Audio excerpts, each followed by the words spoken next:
안녕하세요. 저는 2학년 A1 박선우입니다. 제가 이번에 발표할 연구는 학생들의 대나무숲 속 SNS 소통 유형에 관한 연구입니다. 고대 대나무숲 설화에서 사람들은 답답한 마음을 참지 못하고 말하고 싶을 때 대나무숲에 와서 비밀을 털어놓고 고충을 토로하였습니다.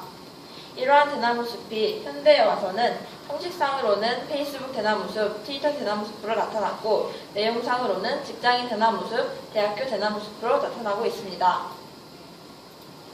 이러한 대나무숲의 운영체계는 이용자가 관리자에게 메시지를 생성한 후 전달합니다. 이러한 메시지들을 관리자들은 검토하고 대나무숲에 게재하여 다른 이용자들이 볼 수 있게 됩니다. 이렇게 대나무숲에 올라오는 게시글들의 유형으로는 연애, 취업, 사회 비판, 그리고 학교를 고발하는 내용 등 다양한 주제의 게시글들이 게재되고 있습니다. 그래서 제가 이번 연구에서 알고 싶은 질문은 두 가지였습니다. 첫째, 학교 대나무숲에서 발생하는 메시지 유형에는 무엇이 있을까? 그리고 둘째, 충남 삼성고 대나무숲에서 발생하는 메시지 중 어떤 유형이 가장 긍정적인 역할을 줄까였습니다. 이를 통해서 저는 효율적인 향후 SNS 소통 방안을 제안하고자 합니다. 그래서 저는 페이지 좋아요 수 기준 상위 5개 대학을 기준으로 하여 대나무숲에 게시되는 모든 게시글들을 8개의 유형으로 분류하였습니다. 그것은 다음과 같습니다.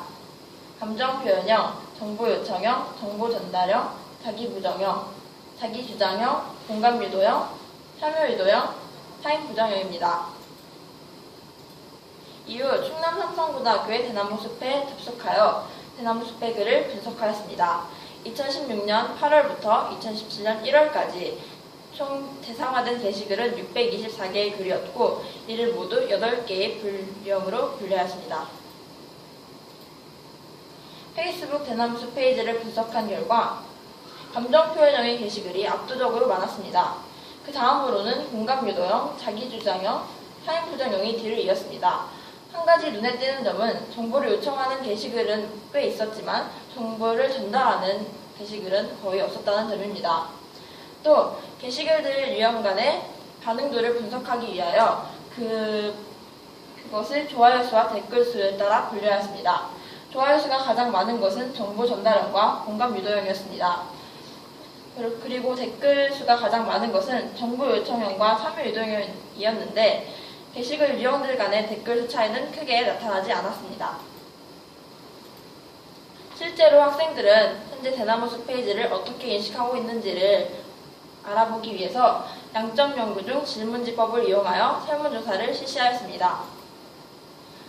그 대상은 1학년 여자 130명, 1학년 남자 82명, 2학년 여자 146명, 2학년 남자 112명이었습니다.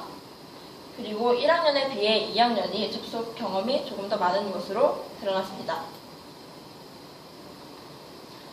주당 평균적으로 대나무숲에 접속하는 횟수를 물어봤을 때 대부분의 학생들은 1회 미만으로 접속하였습니다. 그 다음으로 1회, 2회, 4회 이상이 1학년과 2학년 모두 비슷한 분포를 보였습니다. 대나무숲의 활용도 여부를 물어봤을 때는 보통이라고 대답한 학생들이 약 50%로 가장 많았습니다. 또한 활용적인 쪽으로 생각한 학생들은 약 30%로 활용적이지 않다라고 생각하는 학생들 20%보다 더 많았습니다. 각각의 학생들에게 활용적이라고 생각하는 이유 그리고 활용적이지 않다라고 생각한 이유를 물어보았습니다. 활용적이라고 생각한 학생들은 그 이유로 정보 획득, 타인의 의견에 공감 가능, 타인의 감정을 확인할 수 있음을 대표적으로 꼽았습니다.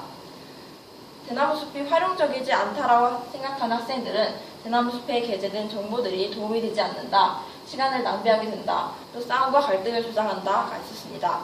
기타 의견으로는 너무 많은 연애성 글이 보기 거북하다였습니다. 그리고 학생들에게 그렇다면 가장 활용적이라고 생각하는 게시글 유형을 물어봤을 때에는 거의 모든 학생들이 정보 전달형을 꼽았습니다.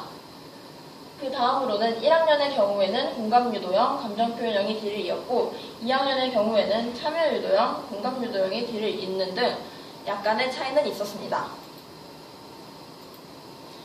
이렇게 질문지법을 분석한 결과 학생들은 대나무숲의 활용도 여부에 정부의 초점을 맞추고 있다는 것을 알 수 있었습니다. 또한 대나무숲은 현재 익명성을 토대로 자유로운 분위기를 형성하고 있었고 굉장히 다양한 주제의 게시글들이 올라왔습니다. 그러나 대부분의 학생들은 자신의 글이 큰 영향력을 가지고 있다는 것을 인식하지 못하는 경우가 많았습니다.